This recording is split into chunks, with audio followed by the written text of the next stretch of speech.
담임 목사님의 자리가 공석으로 있었던 지난 4개월 동안 여러분들과 야고보서의 말씀을 함께 나눴습니다. 전체의 내용을 다 살펴보진 못했지만 오늘 말씀을 결론으로 그간 나누었던 야고보서의 말씀을 정리하는 차원에서 말씀을 나누고자 합니다. 그런데요, 제목부터 어떤가요? 좀 부담이 되죠? 네, 맞습니다. 오늘 좀 부담스러운 얘기를 하려고 합니다. 오늘 새벽 예배 나오신 분들은 아시겠지만 제가 오늘 새벽 예배 때 말씀을 나누면서 수요 예배 설교에 대해서 예고를 했습니다.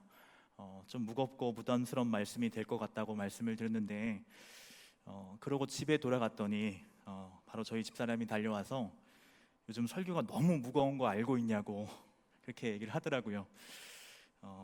제가 덩치는 이렇게 큰데 마음은 되게 쫄봅니다. 그래서 이렇게 무거운 주제의 내용을 다루게 되면 저도 굉장히 부담이 돼서 자면서도 생각이 나더라고요. 그런데 계속 이런 말씀이 눈에 들어오고 마치 하나님께서 강권하시는 듯한 그런 끌림을 느끼는데 어떻게 하겠습니까? 그래서 여러분, 쓴 약이 몸에 좋은 거 아시죠? 그것을 잘 소화시킬 수만 있다면 우리 영에 이보다 더 좋은 보약도 없을 줄 믿습니다. 그리고 사랑 여러분, 하나님은요, 어떤 사람을 미워하시고 어떤 사람을 사랑하십니까? 하나님은 교만한 사람을 싫어하세요. 반면에 성경을 보니까 하나님, 저는 아이와 같은 존재입니다. 저는 아무것도 할 수 없습니다. 이렇게 자신을 낮추는 사람을 하나님은 겸손한 자로 여기셔서 그를 귀하게 사용하는 것을 우리가 보지 않습니까? 그러므로 범사에 하나님 앞에서 나는 흠이 없는가? 내 신앙은 이것으로 충분한가? 이렇게 내 자신을 낮추고 돌아보게 하는 말씀은 우리 신자에게 있어서는 결코 마이너스가 없고 언제나 유익합니다. 그러므로 이 시간 말씀을 전하는 저와 우리 여러분들에게 주시는 이 말씀을 하나님의 말씀으로 잘 듣고 잘 소화하실 수 있는 은혜가 있기를 바랍니다. 여러분, 먼저 한 가지 여쭤보겠습니다. 우리가 교회를 다니고 신앙생활을 하는 목적이 여러분 무엇입니까? 솔직해지죠. 복을 받기 위해서죠. 맞습니까? 예, 하나님을 믿는 결과가 불행이라고 한다면 누가 하나님을 믿겠어요? 하나님을 믿는 길이 복된 길이고 여기에 바로 인생에 참 행복이 있음을 믿기에 우리가 신앙생활을 하고 하나님을 섬기는 겁니다. 그런 의미에서 기복교라는 말이 물론 이 말이 현세적인 복만을 강조한다는 측면에서 부정적인 의미로 많이 사용되지만 사실 이 말이 틀린 말도 아닌 거예요. 여러분, 우리가 예수님의 제자가 돼서 자기 십자가를 지고 주님을 따르는 이유도 그 고난과 고통 너머에 하나님의 나라가 있고 하나님의 하늘의 상급이 있기 때문에 그 길을 가는 것이지, 아무런 보상이라 아무런 유익이 없다면 뭐하러 힘들게 예수님 믿고 그분을 따르겠어요? 그러니까 여러분, 우리가 믿는 것은 하나님께서 우리를 사랑하신다는 바로 이 하나님의 사랑을 믿는 것이죠. 그런데 이 사랑의 속성이라고 하는 것은 내 자신보다 대상을 더 위하는 마음, 내 자신을 깨트려서라도 대상을 채워주려는 그것이 바로 사랑이잖아요. 그래서 우리가 하나님께서 나를 사랑하신다는 것을 믿는 이 믿음 안에는 하나님께서 내게 복을 주시고 잘 되게 하실 것이라는 믿음이 그 안에 깔려 있는 거예요. 이런 측면에서 우리는 구원이란 말을 참 좋아합니다. 그래서 아마 교회에서 가장 많이 쓰고 듣게 되는 단어가 이 구원이란 말이 아닐까 싶은데요. 근데 여러분, 사실 성경에서 말하는 구원이란 굉장히 포괄적이고 넓은 의미를 지닌 그런 말입니다. 그에 반해서 우리는 축복 이꼴 구원, 축복이 곧 구원이다, 이렇게 구원을 그저 어떤 큰 복 정도로 생각하는 경향이 다분한 것 같아요. 그래서 오늘날 작금의 한국교회의 문제에 대해서 진단을 할 때 만문주의, 즉 번영신학에서 그 문제를 찾고 기복주의 신앙이 우리 한국교회의 문제다, 보통 이렇게 말을 하는데 저도 물론 동의하고 그 말이 다 맞고 좋은데, 문제는 제가 앞서 사람들이 구원을 하나의 큰 복 정도로 생각한다고 말씀을 드렸는데요. 그러니까 마치 구원이 문제인 것 마냥 구원에 대한 오해와 거부 반응도 일각에서는 있다는 거예요. 제가 좀 말주변이 없어서 늘 성도들이 오해할 법하게 이야기를 하는 경향이 좀 있는 것 같은데요. 그러니까 이런 겁니다. 그동안 우리 한국교회는 너무 구원만 강조했지 구원 이후의 삶에 대해서는 너무 등한히 여겼고, 그래서 구원받는 자의 삶에 대해서, 구원 이후의 삶에 대해 이런 쪽으로 우리의 생각들이 이렇게 옮겨가게 되었습니다. 근데 여러분, 여기에 근본적인 오류가 뭐냐 하면, 은연중에 우리는 구원을 모두에게 주신 것으로 그게 전제하고 있다는 거예요. 우리 모두는 다 구원을 받았고, 언제부턴가 우리 모두에게 구원은 떼놓은 당상이 되었어요. 이곳에는 저보다 신앙의 연륜이 오래된 분들이 대부분이니까 더 잘 아실 거예요. 그럼 예전에 교회에서 부흥회를 하면 매번 듣는 이야기가 뭡니까? 천국과 지옥, 십자가와 부활, 예수 그리스도의 재림. 그러니까 강사 목사님은 늘 바뀌는데 매번 듣는 얘기는 똑같은 거예요. 천국이 있고 지옥이 있는데 당신은 구원받았습니까? 이런 메시지 아니었습니까? 근데 언제부턴가 그런 이야기를 듣기가 참 어려워졌어요. 구원은 이미 받았으니 하늘의 상급, 이 땅에서도 잘되고 복받는 비결, 이런 위주의 말씀들, 그것들이 선포될 뿐이지 제일 중요한 이 구원의 문제, 나는 정말 구원받았는가, 나는 정말 거듭났는가, 이 원초적인 복음을 들을 일이 사라졌다는 것입니다. 왜냐하면 여러분, 목사인 저에게 목사님 구원받았습니까? 목사님 거듭났습니까? 이렇게 묻는다는 거 쉽지 않잖아요. 제가 장로님에게 장로님 구원받으셨습니까? 거듭나셨습니까? 이렇게 말한다면 시험 들지 않겠어요? 내가 이래도 목사인데, 장로인데. 그러니까 언제부턴가 이 강단에서 정말 금기시 되다시피 된 말이 구원과 거듭남, 이런 원초적인 복음입니다. 영국의 대표적인 복음주의 설교자로 한국교회 목회자에게 가장 큰 영향력을 끼친 목사님으로 알려진 마틴 로이드 존스 목사님은 42년간 목회를 하면서 매주 주일 저녁마다 전도 설교를 했던 것으로 유명합니다. 이분이 후배 목회자를 향하여서 하셨던 이야기 가운데 하나가 뭐냐 하면, 모든 목사, 모든 설교자들은 적어도 3개월에 한 번은 자기가 목회하는 성도들이 전부 지옥에 갈 수 있다는 전제를 가지고 전도 설교를 할 수 있어야 한다, 이런 말씀을 하셨어요. 여러분, 이 로이드 존스 목사님만 유별났던 걸까요? 우리 2000년 기독교사에 큰 족적을 남긴 영적 거장들 모두 거듭남과 회심을 아주 중요한 문제로 여겼습니다. 그래서 이전에 그 조나단 에드워즈 목사님 제가 소개를 했었죠. 에드워즈 목사님, 미국이 자랑하는 최고의 신학자고 설교자고 목회자인데 성실하게 23년 동안 목회한 교회에서 쫓겨납니다. 그 이유가 뭐냐?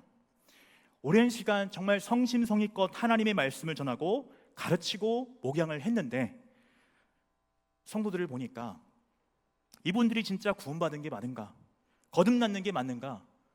목사님의 마음에 그런 의심이 들더라는 거예요. 그래서 이 성도들에게 굉장히 수준 높은 것들을 요구한 거예요.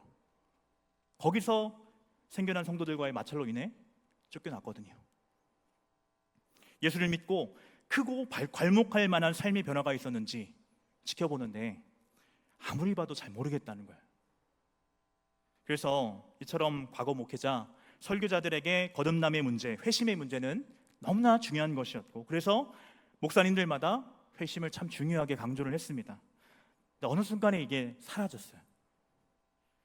그러니까 오늘날 우리 한국교회 문제에 대해서 진단할 때 그동안 구원만 강조했지 구원 이후의 삶에 대해서 드간히 여겼던 것이 아니냐, 그렇게 진단을 보통들 많이 하시는데, 여러분 지금 와서 이렇게 돌아보면 문제는 실상은 거듭났던 적이 없었던 것은 아니냐 하는 거예요. 여러분, 매주일 우리가 말씀을 듣고 먹지 않습니까? 그런데도 영적으로 성장하지 않는다면 문제는 무엇입니까? 합리적으로 추론해 볼 수 있는 것은 우리 안에 영적인 생명이 없었던 것이 아니냐는 거예요.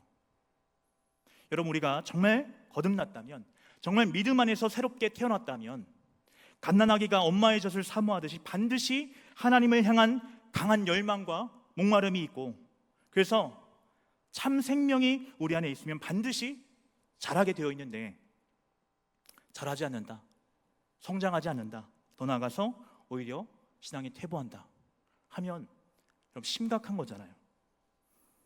문제가 뭘까 할 때 정말 내가 구원받았는가, 내가 거듭났는가 하는 이 부분이라는 거예요.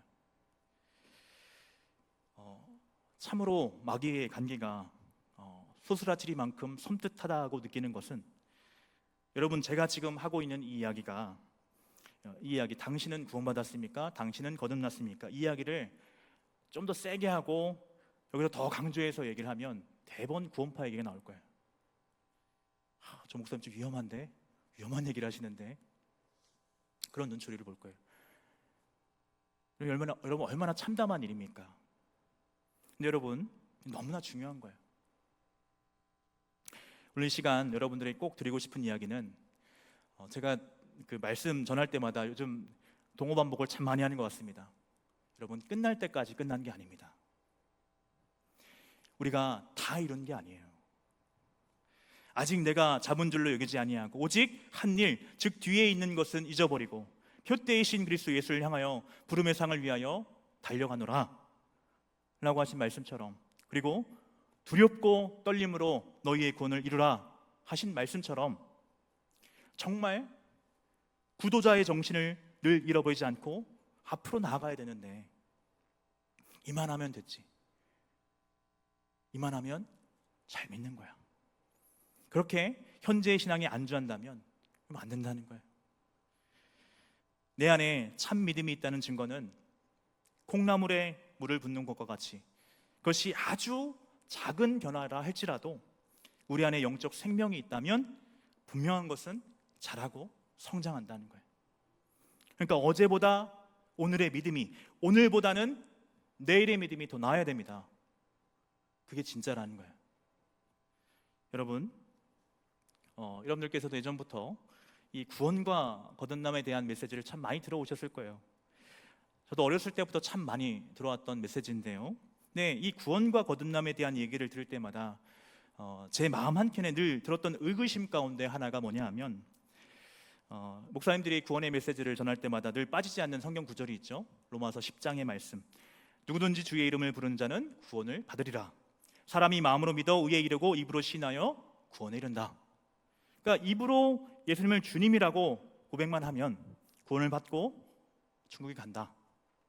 그러니까 이 이야기를 들을 때마다 제 안에 들었던 생각은, 먼저는 참 쉽다, 너무 쉽다 하는 생각이 들었고, 그러면서 마음 한편에서 올라오는 의구심은, 이런 분명한 것은 구원은 믿음으로 받습니다.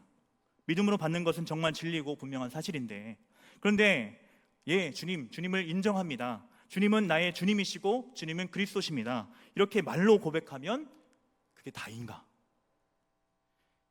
나는 하나도 달라진 게 없는데, 이렇게 고백을 했다 뿐이지 나는 여전히 세상에서 죄를 짓고 있고 성경을 한 번도 읽어본 적이 없고, 내가 내 자신을 볼 때, 내 양심에 비추어 볼 때 나는 아닌데, 이게 진짜인가? 여러분, 거듭났다는 말은 영어로 born again, 다시 태어난다, 새롭게 태어난다는 말인데, 원어로 보면 위에서 난다는 그런 말입니다. 그러니까 이 땅이 아닌 위로부터, 하늘로부터 났다, 이 말은 완전히 새로운 피조물이 되었다는 거예요. 그렇게 우리가 새로운 피조물로 거듭나면 우리 안에서 전인적인 변화가 일어납니다. 성질 자체가 변하게 되게 되어 있는 거예요. 여러분, 물과 기름을 PT병에 놓고서 흔들어 보세요. 아무리 흔들어도 섞이지가 않죠. 왜냐하면 성질이 다르기 때문입니다. 그처럼 거듭났다는 것은 물이 기름이 됐다는 것이고 기름이 물이 됐다는 것을 의미합니다. 자신의 모든 생각과 계획과 의지와 목적이 늘 하나님을 대항하고 거스르는 진노의 자식에서 먹든지 마시든지 무엇을 하든지 하나님을 향해서 하나님의 영광을 위해 살아가는 그런 자가 되었다는 것을 말하는 거예요.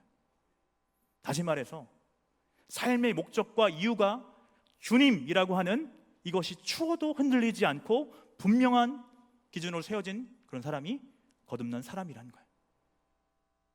그러니까 이건 우리끼리 하는 얘기지만 우리 믿는 자들 중에 우리가 언뜻 볼 때 그런 사람이 많을까요, 적을까요? 저는 잘 모르겠습니다.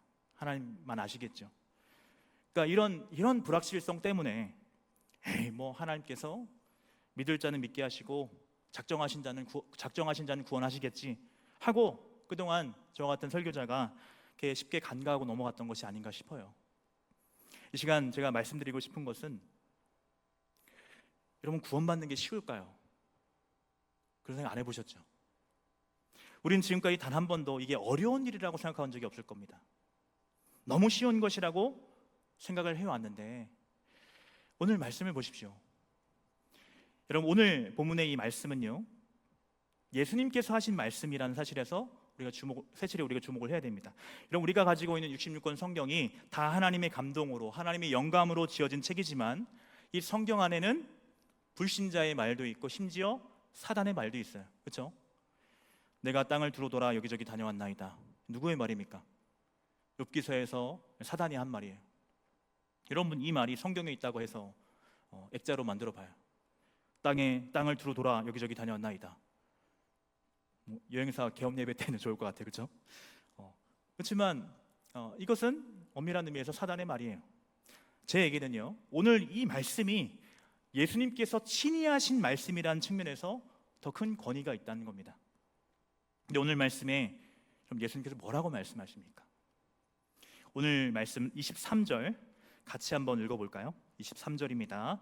시작. 어떤 사람이 여짜오되 주여 구원을 받는 자가 적으니이까. 아멘.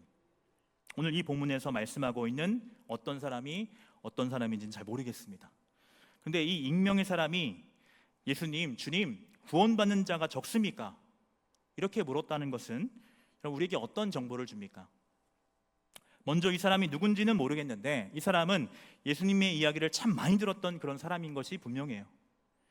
가만히 예수님께서 하시는 이야기를 들어보니까 이스라엘 종교 지도자들의 죄악상을 지적하시고 서기관 바리새인들도 다 문제가 있다 그러고, 그러니까 예수님께서 지적하신 사람들은요, 그 당시 가장 하나님을 잘 믿고 잘 섬긴다는 사람들에 대해서 예수님께서 좀 신랄하게 비난을 하셨던 거거든요. 그리고 또 예수님께서 하신 이야기를 잘 들어보니까 아무리 봐도 예수님은 굉장히 수준 높은 것을 요구하고 계셔요. 우리가 산상수훈의 말씀 보십시오. 예수님께서 하신 말씀에 비하면 모세의 율법은 아무것도 아니에요. 그렇게 차원이 다르고 수준이 높은 이야기를 하시니까 이게 뭐야? 이러면 과연 누가 구원을 받을 수 있다는 거지? 하는 의구심이 들었고, 그래서 이렇게 묻는 거예요. 주님, 구원받는 자가 적습니까? 그럴 때 예수님께서 하신 말씀이 뭡니까?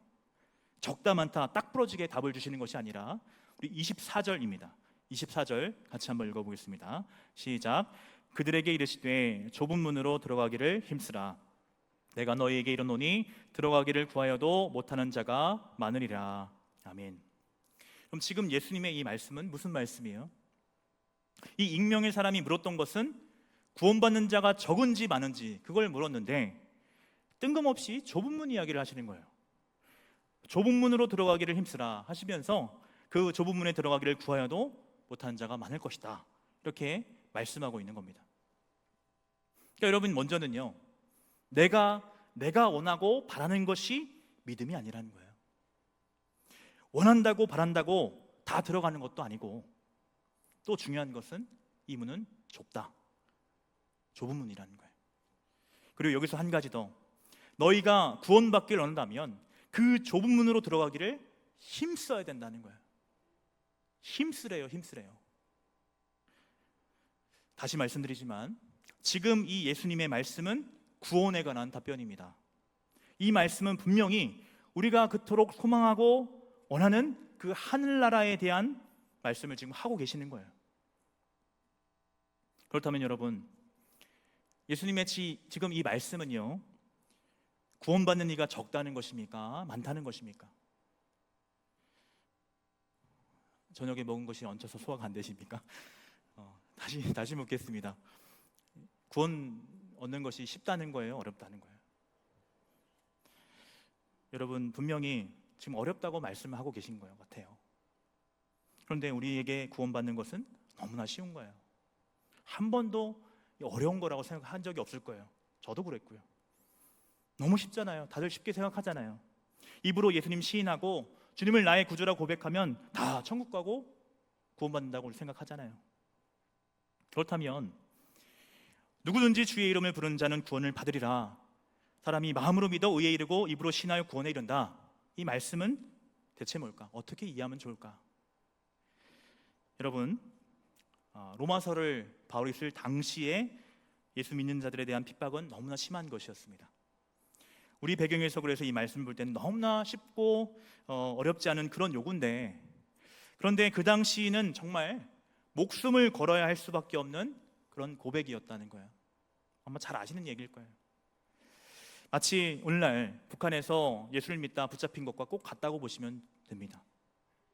북한에 있는 주민이 예배를 드리러 몰래 가다가 이 지하철소에 잠복해 있던 북한 간원에게 붙잡힌 거예요.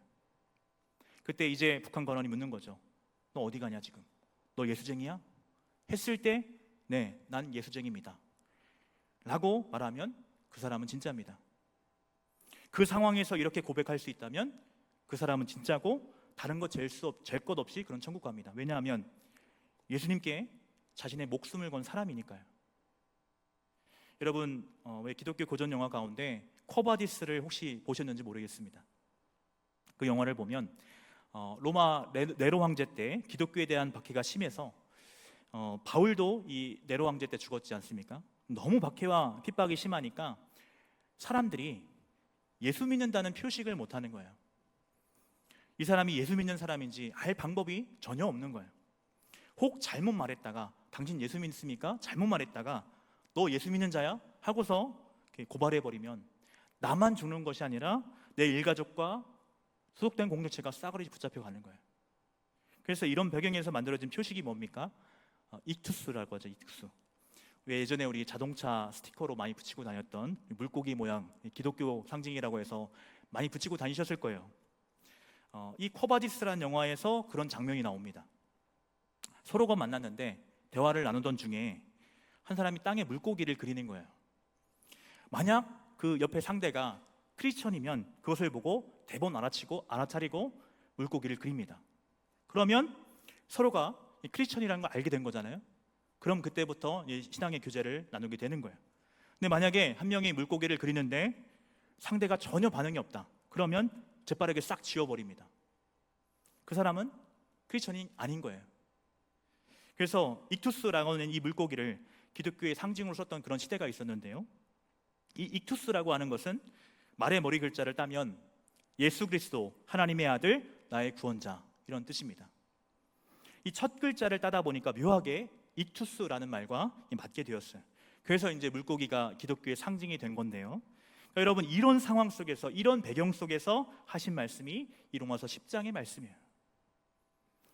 예수 그리스도를 내 입으로 고백할 수 있는 자는 진짜 백이만 고백할 수 있었다는 말입니다. 이런 배경을 알고 로마서 10장의 이 말씀을 보면 어떤 말씀이에요? 예수 그리스도를 구주로 믿고 천국에 간다는 것은 내 생명을 거는 자가 간다는 거예요. 그런데 문제는 지금까지 우리는 이러한 테스트를 받을 그런 기회가 없었어요. 그렇지 않습니까? 너무나 살기 평안하고 핍박이 없는 그런 우리 2000년 기독교 역사 가운데 정말 이렇게 평화로웠던 시대는 없었잖아요. 물론 우리 연로하신 우리 원로 장로님들, 권사님들은 그런 핍박들을 많이 받으셨겠지만 적어도 저는 예수 믿는다고 해서 핍박을 받거나 박해를 받아본 일이 없거든요.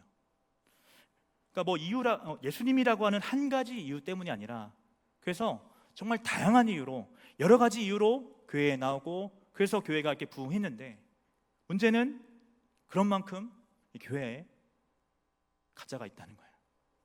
문제는 우리가 한 번도 시험을 봐본 일이 없는 거예요.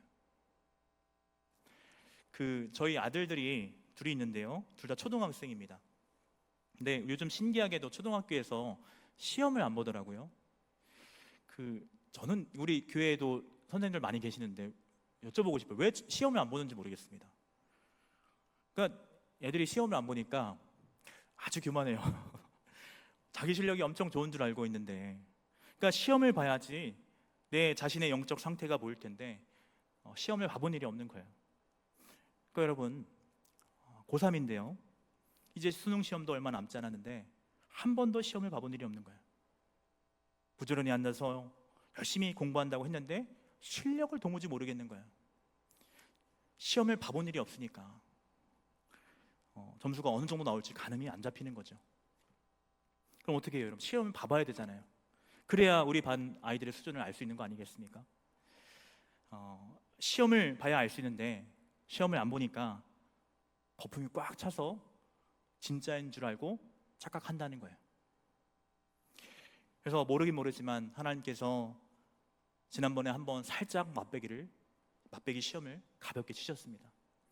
코로나로 아주 가볍게 시험을 봤는데 결과가 어떻습니까?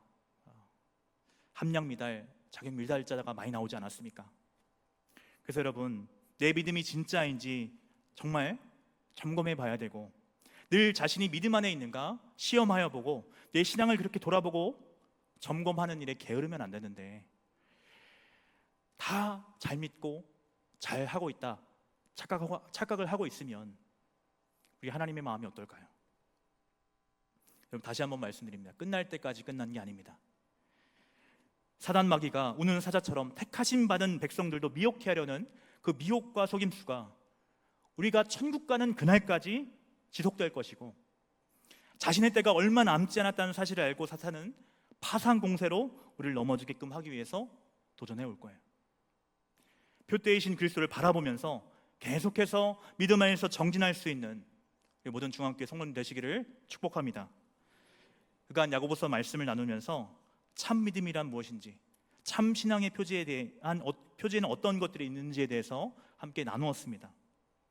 끝으로 내 믿음이 진짜인지 가짜인지, 내가 구원받은 게 정말 맞는지, 내가 거듭난 사람이 맞는지, 이것을 알 수 있는 크고 확실한 신앙의 표지가 있다면 그것은 현재 내 신앙에 만족하지 않고 끊임없이 늘 지속적으로 주님을 닮아가기를 소망하고 주님 안에서 자라나기를 강력하게 열망하는 이 열망이 있습니다. 저는 정말 그런 사람이 되고 싶습니다. 이 세상의 삶을 다하고 숨질 때 정말 최고의 신앙으로 하나님을 만나고 싶습니다. 여러분들도 그러신 줄 믿습니다. 그런 주님을 향한 목마름, 그런 간절한 열망을 가지고 하나님의 나라를 위해서 더욱더 정진해 나갈 수 있는 저와 우리 성도님 되시기를 바랍니다. 기도하겠습니다.